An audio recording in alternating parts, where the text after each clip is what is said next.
नमस्कार दोस्तों, मैं आईपीएस आप सभी का विजयरथ क्लास में हार्दिक अभिनंदन करता हूं और मैं आशा करता हूं कि दोस्तों आप सभी अच्छे होंगे। तो मेरे प्यारे दोस्तों, हम अपने चलते हैं टॉपिक की ओर। हमारा जो टॉपिक चल रहा था वो चल रहा था दर्पण। हम दर्पण की बात कर रहे थे साथियों। दर्पण को हमने दो पार्ट में डिवाइड किया था। कौन कौन से? समतल दर्पण और गोलीय दर्पण, जिसमें हमने समतल दर्पण पढ़ा दिया था और गोलीय दर्पण में हमने एक पार्ट पढ़ाया था अवतल दर्पण। आज हम दूसरे पार्ट के बारे में जानकारी देते हैं, दूसरे पार्ट की ओर चलते हैं। दूसरा पार्ट जो था हमारा वो है दूसरा पार्ट उत्तल दर्पण। उत्तल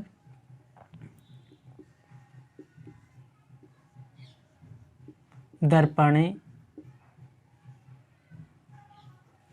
उत्तल दर्पण को हम अपसारी दर्पण भी कहते हैं।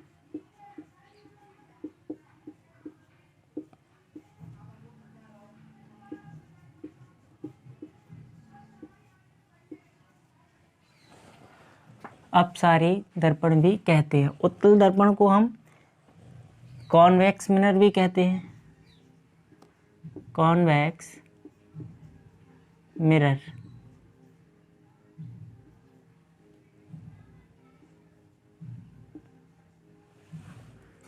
और हम क्या कहेंगे अपसारी दर्पण के लिए साथियों? अपसारी दर्पण के लिए साथियों हम डिवर्जिंग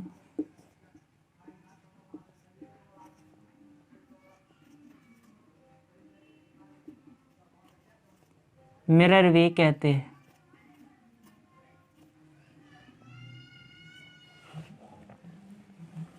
उत्तल दर्पण क्या होता है साथियों? उत्तल दर्पण की हम बात करें,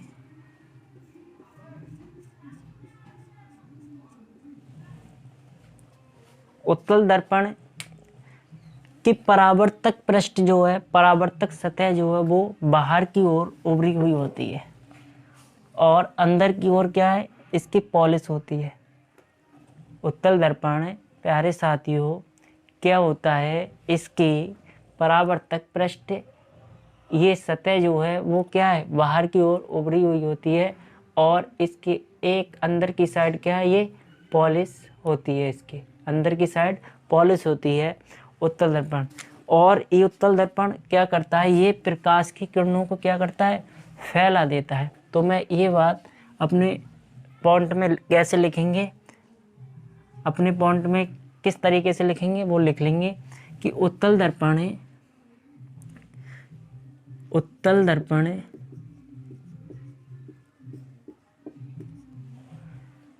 की परावर्तक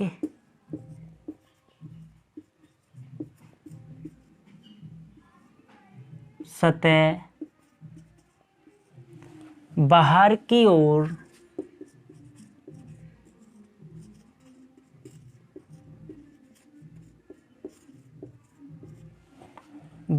ओर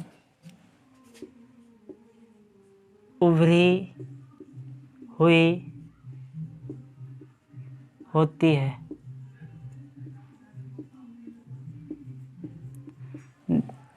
दूसरा पॉइंट हमने बताया साथियों, उत्तल दर्पण जो है वो प्रकाश की किरण को क्या करता है, ये प्रकाश की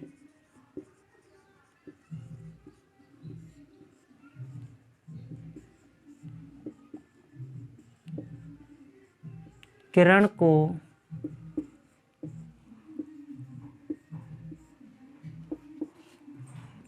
फैलाता है।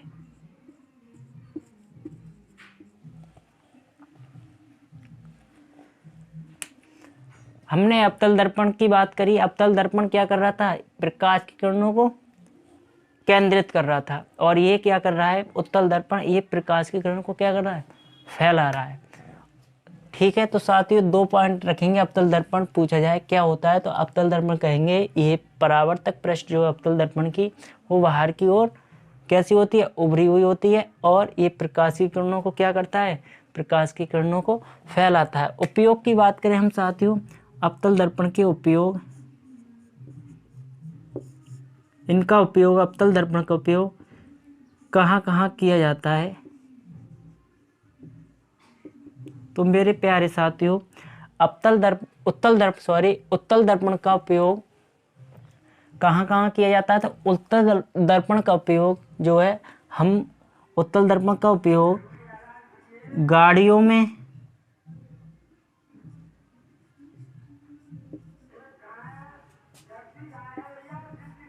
साइड मिरर के रूप में करते हैं।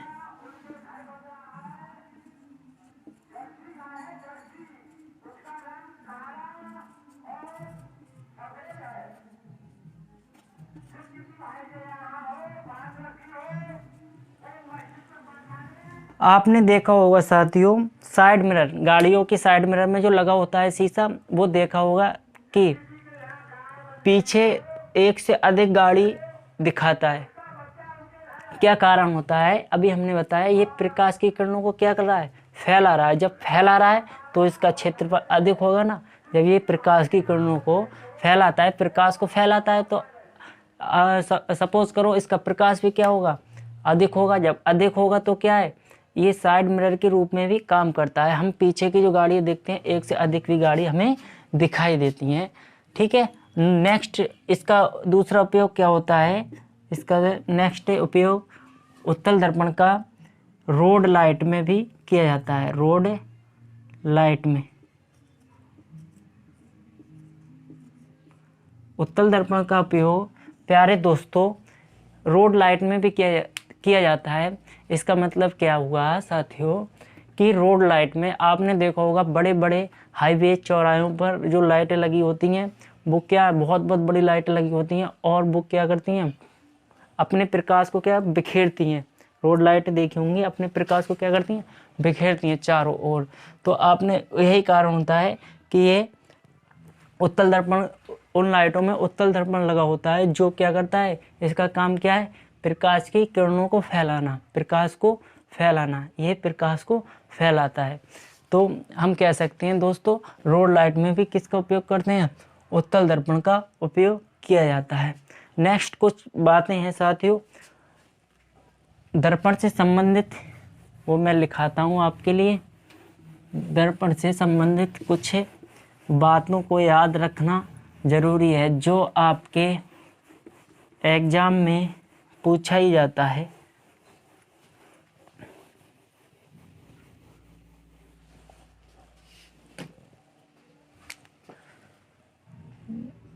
दर्पण से संबंधित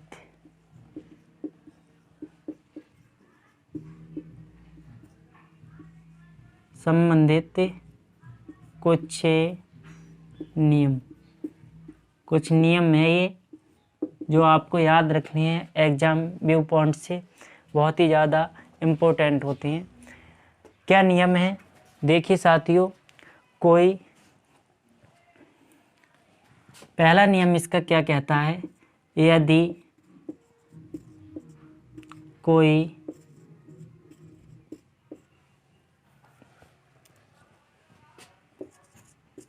प्रकाश किरण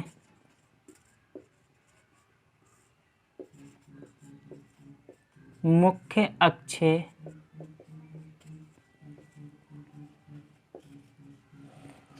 के समांतर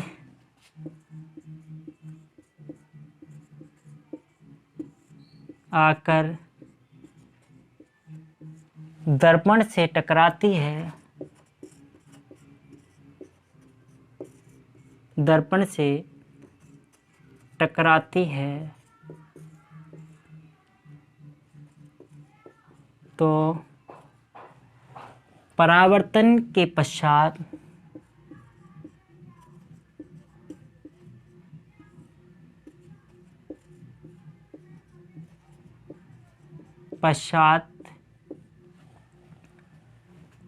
मुख्य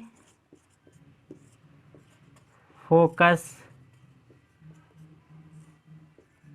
से होकर गुजरती है।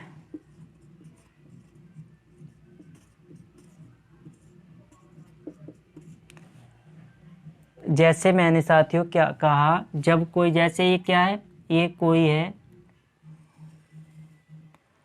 दर्पण,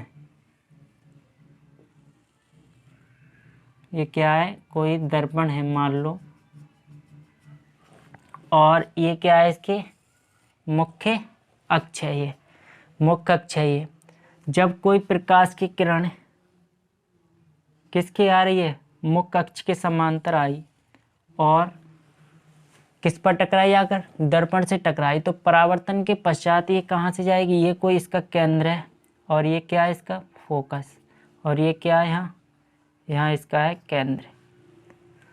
ये जो प्रकाश की किरण आई और इस दर्पण से टकराने के बाद कहाँ से होकर जाएगी, मुख्य फोकस से होकर जाती है। ये इसका दर्पण का पहला नियम कहता है कि यदि कोई प्रकाश की किरण मुख्य अक्ष के समांतर आती है तो दर्पण से टकराने के बाद जो है वो क्या है, मुख्य फोकस से होकर गुजर जाती है।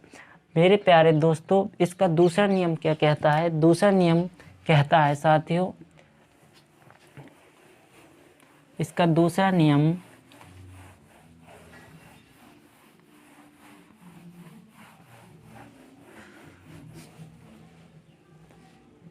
प्यारे दोस्तों, इसका दूसरा नियम कहता है यदि कोई प्रकाश की किरण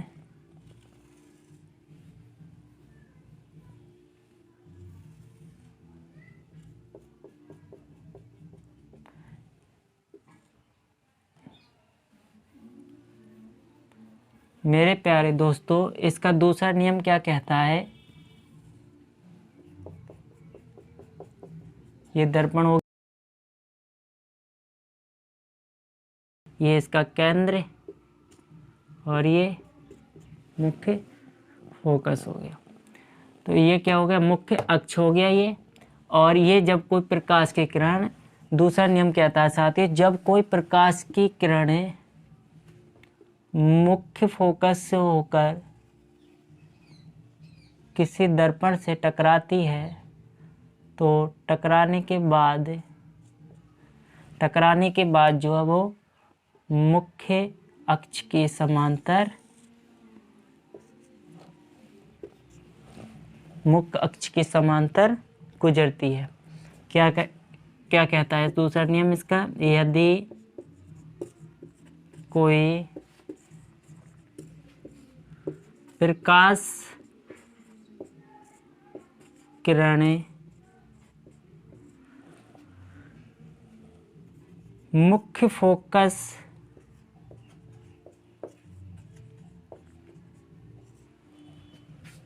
से होकर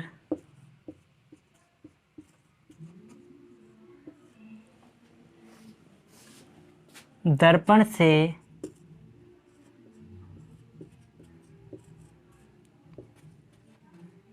टकराती है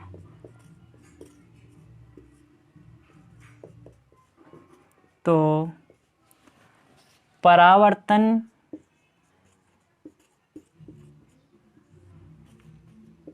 के पश्चात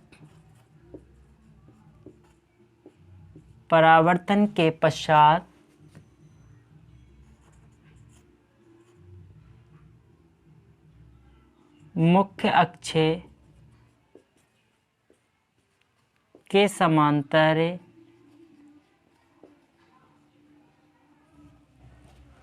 गुजरती है।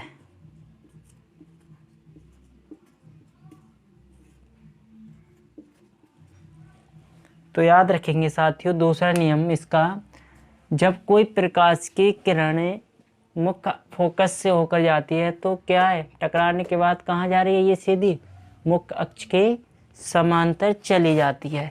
और मेरे प्यारे साथियों, इसका तीसरा नियम एक और है, लास्ट नियम इसका क्या कहता है दर्पण का, कि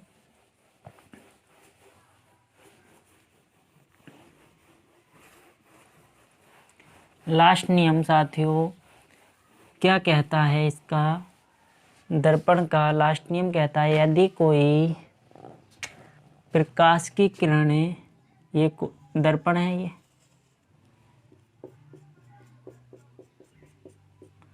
ये क्या है, मुख्य अक्ष, ये क्या है यहाँ, फोकस, और ये वक्रता केंद्र। यदि कोई प्रकाश की किरण वक्रता केंद्र से होकर जाती है तो दर्पण से टकराने के बाद उसी पथ मार्ग पर या उसी पथ पर वापस से चली जाती है साथियों। इसका तीसरा नियम क्या कहता है साथियों, यदि कोई प्रकाश की किरणें वक्रता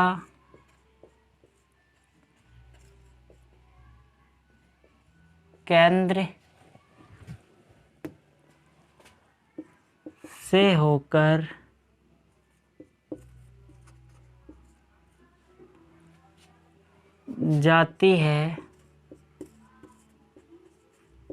है तो दर्पण से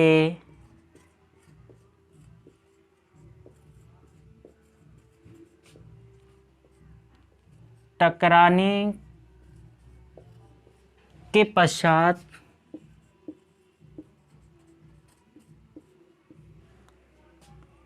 उसी मार्ग में वापस लौट जाती है।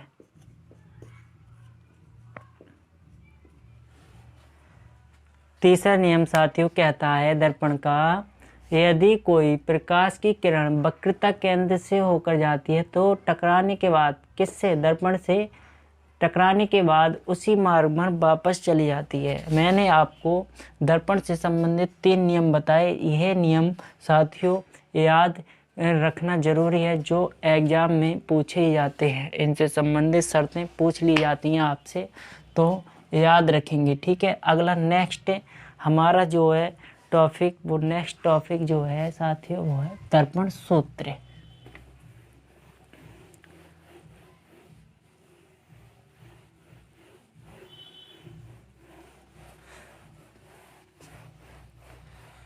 हम अब नेक्स्ट टॉपिक की बात करेंगे साथियों। नेक्स्ट टॉपिक जो है हमारा दर्पण सूत्र।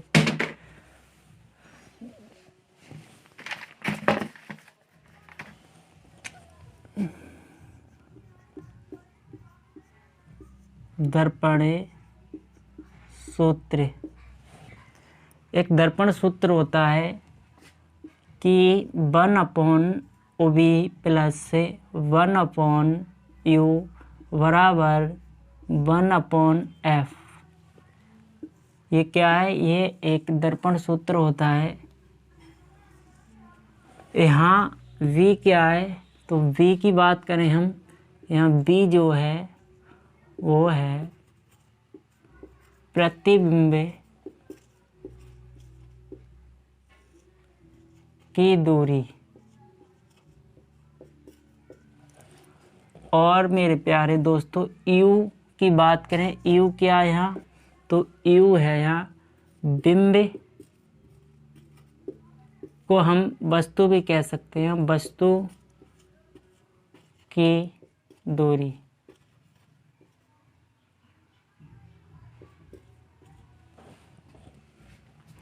और मेरे प्यारे दोस्तों F की बात करें, F क्या है, तो हम कहेंगे F जो है वो है फोकस दूरी।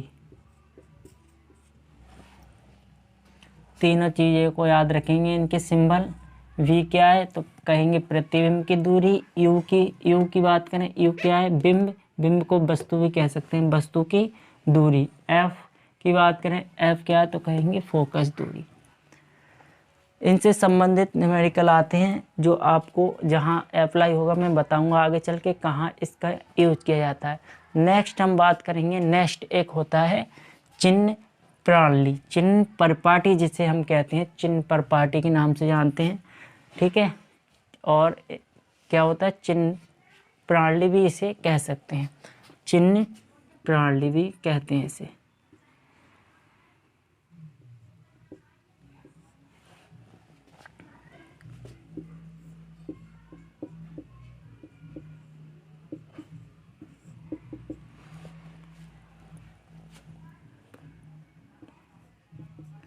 चाहे अवतल दर्पण हो या अवतल लेंस। दूसरा, चाहे उत्तल दर्पण हो या उत्तल लेंस। हम बताएंगे कि कहाँ ये मान जो है इसके यू वी एफ किस जगह नेगेटिव आते हैं और किस जगह प्लस के पॉजिटिव आते हैं। ठीक है, तो हम बताएंगे कि ऐसा क्यों होता है। कि आपने देखा होगा उत्तल दर्पण चाहे अवतल लेंस हो, यू वी और एफ के मान क्या है, तीनों क्या है, माइनस में रहेंगे। तीनों माइनस में रहेंगे, चाहे दर्पण की बात कर रहा हो चाहे अवतल लेंस की बात कर रहा होगा। ऐसा क्यों होता है साथियों, आपने देखा होगा मैथ में पढ़ा होगा कि ये क्या है, एक होता है कार्तीय तल, इसे बोलते हैं कार्तीय तल। निर्देशांक ज्योमेट्री में पढ़ते हैं हम साथियों। इधर जब चलते हैं यहाँ से, इस बिंदु से, इसे मूल बिंदु कहते हैं। यहाँ से जब इधर के लिए चलते हैं तो सारे चिन्ह कैसे होते हैं, सब नेगेटिव होते हैं। अगर यहाँ से हम इधर की ओर चलते हैं तो सब कैसे होते हैं, ये पॉजिटिव होते हैं। इसी प्रकार से हम ऊपर की साइड चलते हैं तो कैसे होते हैं, प्लस के होते हैं, और नीचे की साइड चलते हैं तो कैसे होते हैं, माइनस होते हैं। उसी प्रकार से साथियों आपने देखा होगा, अगर उत्तल दर्पण या अवतल दर्पण की बात करें तो अवतल दर्पण किस प्रकार से होता है, अवतल दर्पण कैसे होगा, अवतल दर्पण साथियों कैसे होता है अवतल दर्पण, तो हम बात करेंगे इस प्रकार से होता है, ऐसे पॉलिश होती है इस पे। तो आपने देखा हो ये क्या है, मुख्य अक्ष। सारी ये वस्तु कहाँ रखी हो जाती है, यहाँ वस्तु कहाँ रखी जाएगी, यह इधर रखी जाती है। और इसका वक्रता केंद्र या फोकस दूरी कहाँ होगी, यहाँ। सारी जितनी भी आती हैं दूरी, प्रतिबिंब किधर बनते हैं, सब इधर। तो जितने भी प्रतिबिंब बनेंगे इधर बनते हैं और दूरी भी किधर, इधर। तो इस कारण से आपने देखा होगा ये इसका क्या होता है, ध्रुव पोल होता है। इधर से जितनी भी दूरी है सब कैसी आती है, माइनस में आती है। अभी बताया हमने, यहाँ से इधर को जब चलते हैं हम तो माइनस में सब काउंट होते हैं ये चिन्ह। इसी प्रकार से हम अगर बात करें किसकी, अवतल दर्पण की, तो आपने देखा होगा केवल अवतल दर्पण में वस्तु कहाँ रखी होती है, इधर। और बकाया इसका फोकस केंद्र और दूरी सब किधर होती है, इधर। प्रतिबिंब किधर बनते हैं, इधर। तो इधर जब चलेंगे तो यहाँ से आपने देखा होगा कि इधर से जब इधर को चलते हैं मूल बिंदु से तो सारे चिन्ह कैसे होते हैं, पॉजिटिव होते हैं, प्लस के होते हैं। इसी प्रकार से यहाँ से जब इधर को चलते हैं तो कैसे गिने जाते हैं, पॉजिटिव काउंट होते हैं। इसी प्रकार से साथियों याद रखेंगे, चाहे अवतल दर्पण हो चाहे अवतल लेंस की बात कर रहा हो, यू वी एफ सारे तीनों क्या क्या होंगे, सब नेगेटिव होंगे। और यदि अवतल दर्पण की हम बात करें तो अवतल दर्पण उत्तल दर्पण की बात करें साथियों तो उत्तल दर्पण में यू केवल नेगेटिव रहता है और वी पॉजिटिव रहेगा, प्लस का रहता है। और एफ भी क्या है, एफ भी पॉजिटिव रहता है, चाहे आपका दर्पण हो चाहे उत्तल दर्पण हो। किस प्रकार से न्यूमेरिकल बनते हैं एग्जाम में, तो मैं आपके लिए न्यूमेरिकल कराऊंगा किस प्रकार से एग्ज़ाम में पूछा जाता है, जो आपके ज़्यादातर ग्रुप डी एग्ज़ाम में, रेलवे एग्ज़ाम में पूछे जाते हैं न्यूमेरिकल आपके। और तो इतना ज़्यादा खास नहीं पूछा जाता है, लेकिन रेलवे में पूछ लिया जाता है कि किस प्रकार से न्यूमेरिकल आते हैं इसके, वो मैं बात करूँगा। तो चलते हैं हम।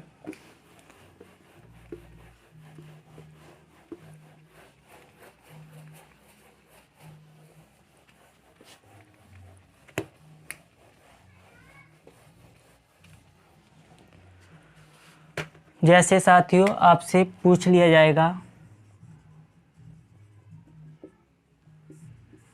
कि 15 सेंटीमीटर फोकस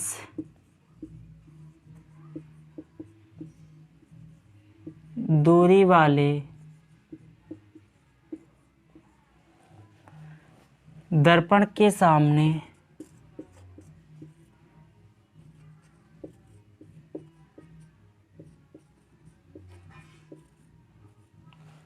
10 सेंटीमीटर दूरी पर वस्तु रखी हुई है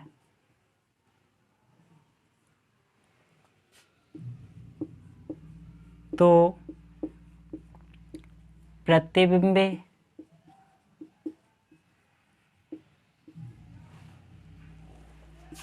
की दूरी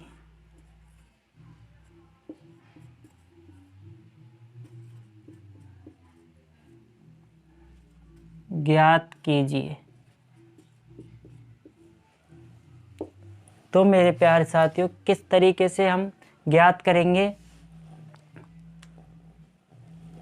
क्वेश्चन किस तरीके से आ सकता है? तो 15 सेंटीमीटर फोकस दूरी वाले, यहाँ उत्तल दर्पण है।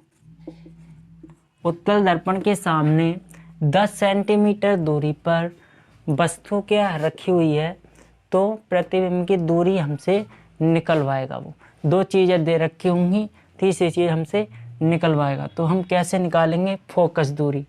यहाँ पहले हम क्या देखेंगे? पहले हम ये चीज़ देखेंगे, यह कौन सा दर्पण है, उत्तल है या अवतल दर्पण है।